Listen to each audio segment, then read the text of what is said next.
kabar anak-anakku sekalian? Semoga kita selalu dalam rahmat Allah Subhanahu wa taala dan semoga kita selalu diberikan kesehatan oleh Allah Subhanahu wa taala. Baik, anak-anak sekalian, pada hari ini kita akan masuk ke pelajaran pendidikan agama Islam dan kita akan lanjut materi yang sebelumnya. Kita akan belajar hari ini tentang pelajaran kelima, Rasul Allah idolaku, dan subtemanya adalah sifat teladan Rasulullah Nabi Muhammad sallallahu alaihi wasallam. Nabi Muhammad sallallahu alaihi wasallam adalah nabi yang terakhir dari 25 nabi yang Allah utus ke muka bumi ini. Nabi Muhammad sallallahu alaihi wasallam lahir di kota Mekah Al-Mukarramah pada hari Senin tanggal 12 Rabiul Awal bertepatan dengan tahun Gajah.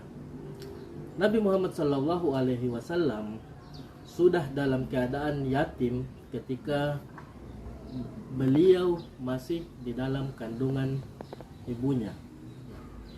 Ketika Rasulullah sallallahu alaihi wasallam lahir, tidak lama setelah itu ibunya Aminah meninggal, maka dirawatlah Nabi Muhammad sallallahu alaihi wasallam oleh kakeknya yaitu Abdul Muthalib.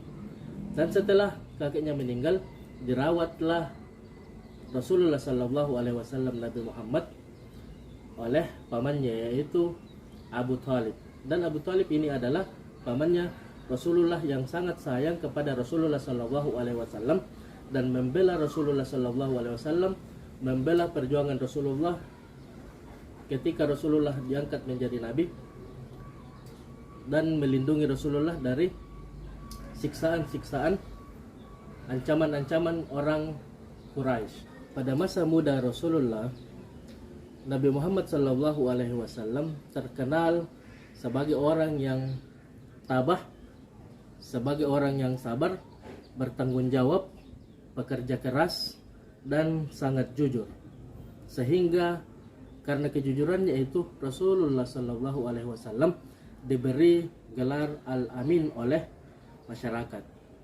Dan juga dengan kejujurannya ketika Rasulullah berdagang di kafilahnya Khadijah tertarik kepada Rasulullah sallallahu alaihi wasallam karena kejujuran Nabi Muhammad. Pada hari ke-17 di bulan Ramadan, Rasulullah sallallahu alaihi wasallam mendapatkan peristiwa yang sangat menakjubkan, yaitu Rasulullah sallallahu alaihi wasallam untuk pertama kalinya diberikan wahyu melalui perantara malaikat Jibril, dan pada saat itu Rasulullah diangkat menjadi Rasul dan Nabi Allah Subhanahu wa taala. Adapun ayat yang paling pertama diturunkan kepada Nabi Muhammad sallallahu alaihi wasallam adalah Quran surat Al-Alaq yang bunyinya A'udzubillahi minasyaitonir rajim. Bismillahirrahmanirrahim. Iqra' bismi rabbikal ladzi khalaq. Khalaqal insana min 'alaq. Iqra' wa rabbukal akram.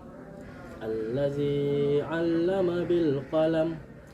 'Allamal insana ma lam ya'lam.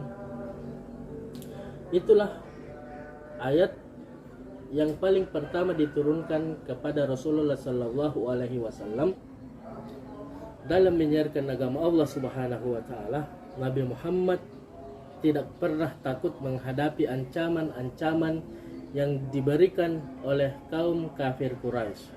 Dakwanya sering dihadang, bahkan diancam akan dibunuh.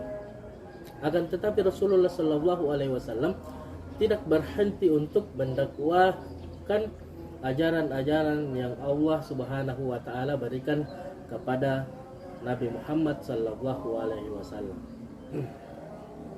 Nabi Muhammad sallallahu alaihi wasallam selain terkenal jujur dan pemaaf, juga peduli dan sangat mencintai anak yatim.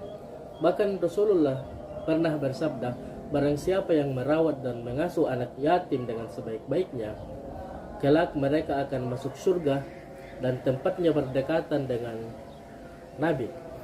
Hal ini diisyaratkan Nabi dengan jari telunjuknya dan jari tengahnya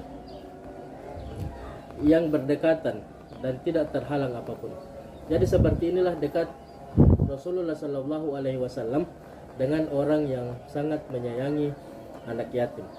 Begitulah cinta Nabi Muhammad Sallallahu Alaihi Wasallam kepada umatnya, terutama kepada anak yatim. Jadi sebagai kesimpulan anak-anakku sekalian, sifat yang harus kita teladani dari Rasulullah Sallallahu Alaihi Wasallam yaitu sifat tabah, sifat sabar, sifat bertanggung jawab, sifat pekerja keras, sifat jujur, dan sangat menghargai anak yatim. Itulah sifat yang harus kita teladani dari diri Rasulullah Sallallahu Alaihi Wasallam. Karena Rasulullah Sallallahu Alaihi Wasallam mempunyai akhlak yang sangat bagus yang harus kita tiru anak-anakku sekalian. Baik, dan itulah tadi materi yang kita sampaikan. Semoga apa yang disampaikan tadi bisa diambil pelajaran oleh anak-anakku sekalian. Dan saya akhiri dengan ucapan nun wal qalam wa ma yasturun. Wassalamualaikum warahmatullahi wabarakatuh.